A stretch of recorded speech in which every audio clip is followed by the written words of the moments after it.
사랑하는 우리 외부의 강사 목사님들을 초빙을 해서 귀한 말씀으로 우리가 은혜를 나누는 시간을 가졌습니다. 함께 해주셔서 감사드리고 또 여러 가지로 봉사를 통해서 섬겨주신 손길에 감사를 드립니다. 오늘 저는 이사야서 5장, 요한복음 15장에 있는 말씀을 가지고 우리 성령 강림절이라고 하는 그러한 특별한 교회의 절기 가운데 우리의 삶이 어떠한 삶으로 이어져야 되는가 한번 생각하면서 우리가 말씀의 은혜를 나누고 싶습니다. 세상은 한마디로 무질서한 곳이고, 물론 하나님께서 우리를 창조하시고 모든 것을 섭리하실 때 그 첫 출발은 코스모스, 조화로운 세상이었습니다. 그러나 우리가 살아가고 있는 이 현실을 바라보면 참으로 복잡한 카오스의 세상이라고 해도 과언이 아닐 것입니다. 세상은 지금 중동 전쟁으로 인해서 많은 사람들이 고통으로 신음하고 있습니다. 종전의 소식이 언제 들려올지 우리는 뉴스를 통해서 기대하고 있습니다만은 우리가 상상할 수 있는, 우리가 기대할 수 있는 소식보다는 여러 가지로 복잡한 소식들이 계속 들려오고 있습니다. 또 지난 지방선거를 통해서도 우리가 웃지 못할 해프닝이 또 발생을 해서 우리의 마음을 우울하게 한 적도 있습니다. 그러나 이 시간 하나님 앞에 예배드리는 이 시간, 우리가 하나님께서 우리에게 주신 은혜의 터전을 바라보면서 우리는 새로운 힘과 소망을 얻기를 바랍니다. 이사야서 5장에 나오는 포도원의 노래, 참으로 신랄한 비판을 담고 있습니다. 요한복음 15장의 참 포도나무이신 예수님, 이 말씀은 또 우리에게 우리의 미래를 선도하시고 우리의 삶을 위해서 아름다운 터전을 마련해 주신다라고 하는 비전이 담겨 있습니다. 이 두 곳의 말씀을 묵상함으로써 하나님께서 주시는 은혜를 우리 함께 깊이 묵상하면 좋겠습니다. 이사야 선지자가 활동하던 기원전 8세기 중엽은 한마디로 풍요 속의 결핍, 특별히 영적인 결핍을 경험하던 시대였습니다. 그래서 이사야 선지자는 심판 직전의 폭풍 전야와 같은 말씀을 통해서 하나님께서 이 유다 백성들을 향해서 진노하실 것임을 말하고 있습니다. 당시 이 남쪽 유다 왕국은 경제적인 번영을 누리고 있었습니다. 솔로몬 시대 이후에 가장 번성한 시기가 바로 이 이사야 선지자가 활동했던 우시야 왕의 시기였습니다. 이 우시야 왕은 52년 동안이나 통치를 해서 이 유다 왕국을 경제적으로 정말로 번성하게 만든 그런 왕입니다.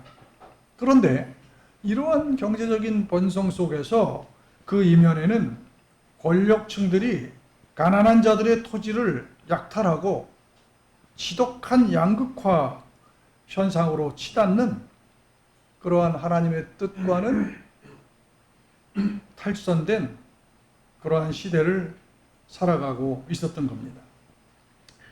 이사야서 5장 8절, 우리가 오늘은 7절까지만 제가 봉독했는데 이 8절에 보면 가옥에 가옥을 이으며 전토에 전토를 더하는 자들은 화 있을진저, 이렇게 고발하고 있어요. 이렇게 고발한 이유가 무엇이겠습니까? 가진 자가 더 많은 것을 갖고 없는 자는 있는 것도 빼앗기는 그러한 가슴 아픈 시대. 또한 설상가상으로 외부적으로는 신흥제국인 아수르, 우리 성경에 보면 아수르, 아시리아 제국이 이 주변 나라들을 잔인하게 억압하고 짓밟고 또 공격하는 그러한 아주 복잡한 그런 정치 환경이 계속되고 있었습니다. 그런데 이러한 상황에서 유다 백성들은 잘못된 선민의식에 도취해서 하나님의 경고를 비웃는 그런 영적인 오만함에 빠져 있다 하는 것입니다. 그것도 하나님의 뜻하고는 너무나 탈선되어 있는 그런 오만불손하고 방자한 그러한 삶을 살아가고 있었다 하는 것이 이 포도원의 노래가 전달하고 있는 그런 메시지입니다. 우리가 함께 읽은 이 포도원 노래는 최고의 은혜, 하나님께서 우리에게 최고의 은혜를 주셔서 그 은혜로 인해서 우리는 너무나 풍성한 삶을 살아가고 있음에도 불구하고 이웃을 향해서 손가락질하고 압제하고 갖지 못한 사람들을 밟고 그러한 엄청난 범죄를 향하고 있는 이 하나님의 백성인 유다 백성들을 향해서 하나님께서 조만간 이방 제국을 통해서 그 포도원의 울타리를 걷어 치우고 짓밟아 버리겠다 하는 준엄한 경고의 메시지가 바로 이 이사야서 5장에 있는 말씀이에요. 저는 물론 이제 제가 신약학을 전공한 사람이기 때문에 구약의 본문들을 깊이 묵상하기보다는 뭐 신약에 있는 본문을 더 많이 연구하고 또 주석하고 또 글도 씁니다마는 이 구약에 있는 이사야서나 예레미야서나 에스겔서나 또 작은 소예언서라고 하는 아모스, 뭐 하박국, 미가, 나훔 등등 요나 이 12권의 소예언서를 읽을 때마다 제 심장에서 뭔가가 불끈불끈 이게 뭔가 하나님 앞에 내가 너무 잘못 살고 있다. 내 삶이 과연 하나님 앞에서 정당하게 지금 펼쳐지고 있는가 하는 것을 반성하지 않을 수 없습니다. 구약 성경에서 말하는 이 포도원은 우리가 생각하는 단순한 농사터가 아닙니다. 이 포도원은 하나님께서 직접 당신의 손으로 담장을 세우고 땅을 파고 돌을 치우고 그래서 포도나무를 심어놓은 은혜의 터전이라는 거예요. 이 본문에서 하나님께서는 극상품 포도, 그러니까 최고의 가치가 있는 그런 포도를 얻기 위해서 기름진 산에다가 포도원을 일구시고 망대를 세우시고 당신이 하실 수 있는 세심한 손길을 통해서 그의 백성을 전적으로 지지하시고 그 백성을 정성스럽게 보호해 주셨다는 거예요. 그런데 오늘 본문을 보면 안타깝게도 하나님의 백성은 풍성한 은혜 속에서도 감사와 순종은 까마득히 잊어버린 채 썩어서 악취가 나는 들포도를 맺고 말았다는 거예요. 주님이 원하시는 것은 극상품 포도인데 그들이 맺은 것은 들포도라고 하는 겁니다. 이 장면은 우리에게도 날카롭고 아주 신랄한 질문을 던진다고 생각해요. 과연 내가 지금 어떤 위치에 서 있는가? 과연 나는 믿는다고 하면서 내가 어떤 터전 위에서 내 발을 딛고 서 있는가? 또 내 인생을 통해서 나는 어떤 열매로 하나님 앞에 영광을 돌리고 있는가? 하는 것을 질문하게 만듭니다. 하나님의 구원이라고 하는 소위 하일리스 게시트, 살베이션 히스토리라고 하는 구원의 역사라고 하는 그 거시적인 광폭의 관점에서 보면 이 구약의 포도원은 황폐해져 가지고 이제 더 이상 쓸모없게 돼버렸어요. 그때 하나님께서는 하나님의 독생자를 통해서 그 파괴되고 헝클어지고 황폐해졌던 이 포도원을 다시 개간하고 새롭게 하시기 위해서 예수님을 보내셨다라고 하는 것이 바로 성경의 아주 비밀스러운 내용입니다. 오늘 본문에서 우리가 조금 더 관심 있게 보고 싶은 것은 우리 신약학자들, 특별히 요한복음을 연구한 학자들은 이 포도나무, 내가 포도나무다. 여기 쓰는 단어 이제 암펠로스라는 단어인데, 내가 포도나무다 라고 하는 이 표현이 한 그루의 나무를 얘기하는 것이 아니라 포도원 전체를 말하는 것이다. 그래야만 예수님이 말씀하시는 것이 이 소위 구약과 신약의 연속성 속에서 바르게 해명될 수 있다 얘기하고 있습니다. 그렇지 않아도 레이먼 브라운 같은 요한복음 연구의 아주 대가인 이 브라운은 이 요한복음 15장에서 예수님께서 나는 포도나무다, 나는 참 포도나무다 라고 하는 이 말씀의 배경에는 이사야서 5장에 있는 이 말씀이, 우리가 읽은 이 말씀이 깊이 자리 잡고 있는 것이 확실하다, 이렇게 주석하고 있습니다. 구약에서 정성껏 가꾸신 이 포도원이 이스라엘이라고 하는 위기적인 공동체를 상징하고 있다고 한다면, 우리 본문에서 분명히 읽었죠? 7절에 보니까 만군의 여호와의 포도원은 이스라엘 족속이요 얘기했잖아요. 만약 그렇다고 상징을 한다면 예수님의 선언은 단순한 비유를 넘어서 이 구약에 있는 말씀에서 실패했던 포도원의 역사를 새롭게 창조하시고 또 그리스도 안에서 새롭게 하시고, 그래서 온전한 공동체로 다시 탈바꿈시키겠다라고 하는 위대한 선언이 이 말씀 속에 담겨 있다 하는 겁니다. 이제는 선민의식이라고 하는 자각 속에서 도취해서 살 게 아니라 나는 하나님의 선민이야, 혈통으로 나는 우월해, 나는 예루살렘 성전과 가까이 살기 때문에 나는 내 삶은 문제없어, 이것이 아니라 예수님께서 나의 집이 되시고 우리가 숨쉬고 살아갈 수 있는 유일한 은혜의 터전이 하나님이 보내신 예수 그리스도다 라고 하는 사실을 이 본문 속에서 얘기하고 있다고 우리가 읽어야 될 겁니다. 그렇다면 참된 포도원 안에 우리는 존재하는데, 그렇다면 본문은 우리를 뭐라고 얘기합니까? 주님께서 나는 참 포도나무요, 너희는 가지라 그랬어요. 가지. 저는 이 말씀을 읽을 때 너무 행복합니다. 여러분, 가지가 뭐예요? 포도원의 그 생명력을 함께 나누는 전체를 구성하는 지체들 아닙니까? 또 오늘 본문에 보면 예수님께서 우리 안에 거하시고 또 우리가 그 안에 거한다.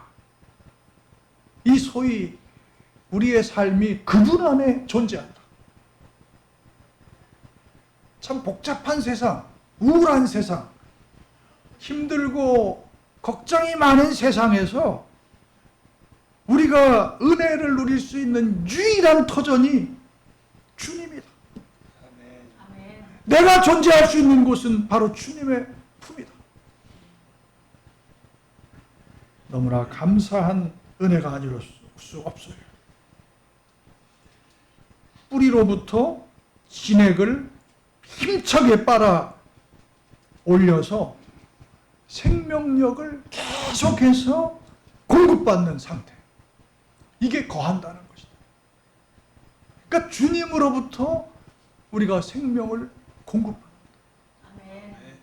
그렇기 때문에 우리는 그분한테 존재할 때에 우리는 승리할 수 있는 거예요. 아멘. 우리가 인간적으로 보면 낙심할 수밖에 없지만은 우리가 주님의 이름을 부르고 주님 안에 존재할 때 우리는 생명을 공급받을 수 있는 것입니다. 아멘. 농부이신 하나님께서 우리의 삶을 돌봐주시기 때문에 그 돌보심을 내가 믿고 그분을 따라가기 때문에 우리는 새 힘과 용기를 얻을 수 있는 거예요. 내 삶의 근거가 오직 주님이시라고 하는 그 철저한 신앙 방식, 바로 그것을 하나님의 말씀은 우리에게 요구하고 있는 거예요. 포도나무 가지가 나무에 붙어 있을 때 생존할 수 있듯이 사실 우리의 삶도 마찬가지예요. 사실 인간은 한마디로 얘기하면 기독교적인 이 신학의 체계에서는 인간은 죄인이다 그렇게 얘기하지만은 보편적으로 인간은 연약해요. 우리 장로님들, 권사님들 연로하시면서 연세가 올라가시면서 느끼는 게 있으시잖아요. 저는 아직 한 50대밖에 안 되기 때문에 아직은 덜 느낍니다만은 저도 가끔 죽음이 다가오는구나. 그걸 느끼는 거예요. 제가 어제는 우연치 않게 유튜브 이렇게 본의 아니게 이렇게 뜨는 게 있잖아요. 요즘 알고리즘이라는 게 있어가지고 나는 그렇게 패티킴 노래가 이렇게 제가 좋아하긴 합니다만은 제가 말하는 소리를 AI가 들었는지 모르겠는데 박혜신이라는 가수가 가요 무대에서 이별이라고 하는 노래를 정말 잘 부르더라고요. 근데 그 관객으로 와 있는 분들을 이렇게 비춰주는데 막 눈물을 막 흘리는 거예요.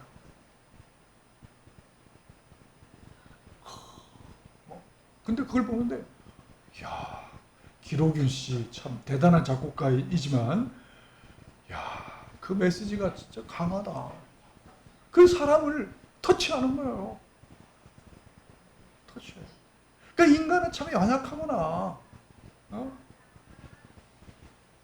물론 우리가 주님이 주신 감수성이라고 하는 걸 통해서 감정을 터치하는 그런 접근들이 있을 때 우리는 빠르게 무너지기도 하죠. 그런데 제가 말씀드리고 싶은 거는 인간은 연약하다. 유약하다. 이런 걸 떠나서 인간은 연약하다. 허물어지기 쉬운 존재다. 그러니까 우리의 존재, 우리의 정체성이 단단할 수 있는 방법은 뭐냐? 하나님의 영으로 우리가 새 힘과 용기를 얻을 때만 가능하다. 그 하나님의 능력과 하나님의 영으로 우리가 충만하게 된다고 하는 건 뭐냐? 했을 때 우리가 예수 그리스도 안에 존재하는 것이다. 아멘. 그때 우리는 새로운 용기를 얻게 되는 줄 믿습니다. 아멘. 사실 구약의 예언자들은 하나님의 그 말씀, 하나님의 뜻을 전하는 통로들이에요. 그렇기 때문에 그들의 발언은 사람이지만은 발언이 셉니다. 그래서 여러분들이 이제 드라마 바이블이라든지 구약 성경을 또 새한글 성경 같은 읽어보시면 더 철저하게 이 번역이 되어 있는데 하나님께서 말씀하셨습니다. 딱 나온 거예요. 그리고 예언자가 얘기를 하는 거예요. 그럼 무슨 얘기예요? 예언자는 뭐예요? 하나님의 말씀을 대신 얘기해 주는 사람이에요. 그러니까 그 소리는 굉장히 솔직하고도 명료한 거예요. 그래서 항상 코 아마르 야훼 딱 나온 거예요. 그래서 예언자 양식이라는 거예요. 야훼께서 말씀하신다. 여호와께서 말씀하신다. 그러니까 오늘 말씀을 보니까 그 들포도 극상품 포도를 주님 원하시는데 그럼 들포도의 정체는 도대체 뭐냐? 오늘 본문에 보니까 진짜 기가 막힌 내용이 나와요. 저도 사실은 이 본문을 주석을 하면서 이거였구나 바로. 바로 이거예요. 우리는 하나님의 뜻대로 산다고 늘 용기를 냅니다. 그죠? 우리는 하나님의 뜻이 뭐라고 하는 것을 우리는 신앙생활을 하면서 느낌으로 갖고 있어요. 하나님의 뜻이 뭐냐? 그럼 하나님은 정의다. 하나님 사랑이다. 하나님 공평이다. 하나님의 뜻은 뭐냐? 나보다 못한 사람을 격려해주고 따뜻하게 손잡아주고 또 정의롭지 못한 것에 대해서는 그걸 분명하게 정의롭지 않은 것에 대해서 그걸 심판을 해야 된다. 하나님이 원하시는 공동체의 정체는 뭐냐? 극상품 포도를 생산하는 것이다. 너무나 분명해요. 그런데 우리가 살아가면서 우리도 모르는 사이에 살짝 탈선합니다. 오늘 본문을 보니까 그게 정확하게 나와요. 하나님이 원하시는 건 뭐냐면 정의예요. 그런데 오늘 본문에 보세요, 여러분들. 7절에 그들에게 정의를 바라셨더니 도리어 포악이다. 한국말로 보면 정의하고 포악은 완전히 달라요. 그죠? 근데 우리가 신앙생활하면서 하나님의 뜻에 완전히 다르게 살지는 않잖아요. 유사하게 살죠. 그죠? 비슷하게 살려고 노력하죠. 근데 오늘 히브리어 본문에 보면 하나님이 원하시는 정의는 뭐냐면 미슈파트예요. 미슈파트. 그런데 그들이 맺은 들 포도는 뭐냐면 미스파. 한 단어만 달라. 한 단어. 글자 하나만 달라요. 하나님이 진정으로 원하시는 것은 공의예요. 하나님이 원하시는 것은 분명해. 딱해요. 그런데 거기도 한 단어가 달라요. 공의롭게 실천해야 되는데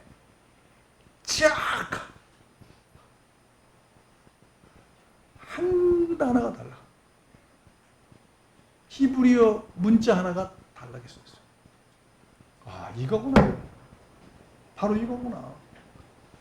내가 하나님의 뜻대로 산다고 노력은 하지만은 하나님을 진정으로 기쁘게 하시지는 못하는 거구나.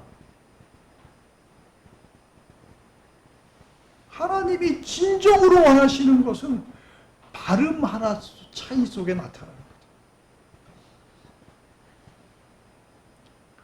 그렇기 때문에 우리의 삶도 아주 작은 차이로 하나님의 기쁨이 될 수도 있고 세상의 아픔이 될 수도 있고 하나님의 뜻에서 탈선할 수도 있고 하나님의 뜻에 온전할 수도 있다. 오늘 이 말씀이 우리에게 어떤 무슨 학력이 어떻다, 재산이 어떻다, 우리가 살아가는데 누구는 굉장히 용기가 있고 이런 것을 차이를 얘기하는 게 아니에요. 예수님 안에 거하는 자만 하나님이 원하시는 그 뜻을 이룰 수가 있다는 말씀이에요. 주님으로부터 생명을 공급받는 사람, 바로 그 사람이 하나님의 뜻에 따라서 순종하고 복종하는 삶을 살고 그래서 하나님 앞에 영광을 돌리게 됐다 하는 말씀이에요. 오늘 본문을 정리하겠습니다. 우리는 예수 그리스도라고 하는 포도원 이 안에 존재해야 합니다. 예수 그리스도만이 하나님의 구원의 절정이시고 예수 그리스도를 우리가 온전히 따라갈 때에 어떠한 상황 속에서도 우리는 흔들리지 않게 됩니다.